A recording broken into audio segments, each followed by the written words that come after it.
Hello guys, for today's video is magluluto ako ng kutkutin natin. Ito siya ay potato. So ginadgad ko lang siya. Ginadgad ko lang gamit ito. Ayan.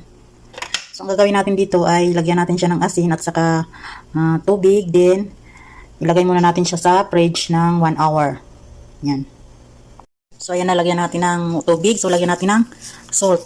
Mga 1 tablespoon. So, ayan.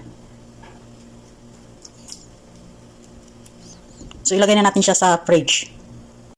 So, ayan. Ito na yung ating potato, guys. Ayan. So, after natin malagay sa fridge, ay drainin ko yung water niya. Tapos, pinigaan ko siya ng mabuti. Ayan. Kaya ganyan na itsura niya.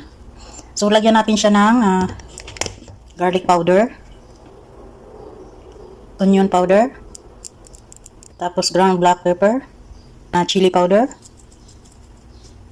Then, cornstarch. Yan. So, 2 tablespoon ng cornstarch. Then, haluin lang natin. So, ayan. Nagpainit na tayo ng mantika. At ito na yung ating potato. So, ang gagawin ko dyan ay kamayin ko na lang. Bilog-bilogin ko lang yan. Ganyan. Bawasan lang natin para maluto. So, ganyan lang siya. Then, ilagay natin. Para siyang parang nis ng ibon. Yan.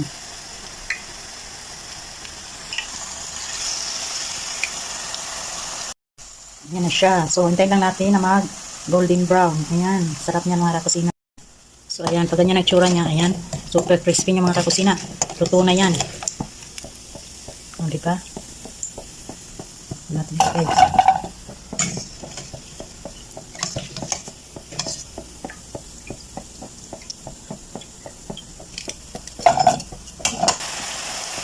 Ayan, hintayin lang natin na mga golden brown ulit.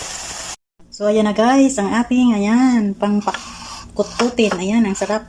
Tapos, ito yung ating sausawan, ketchup at saka mayonnaise. So, tara, tikman natin kung masarap ba.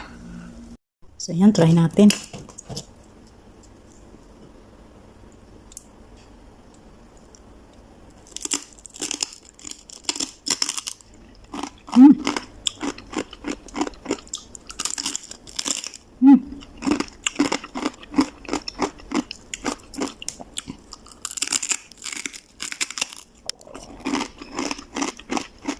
Kutkutin talaga.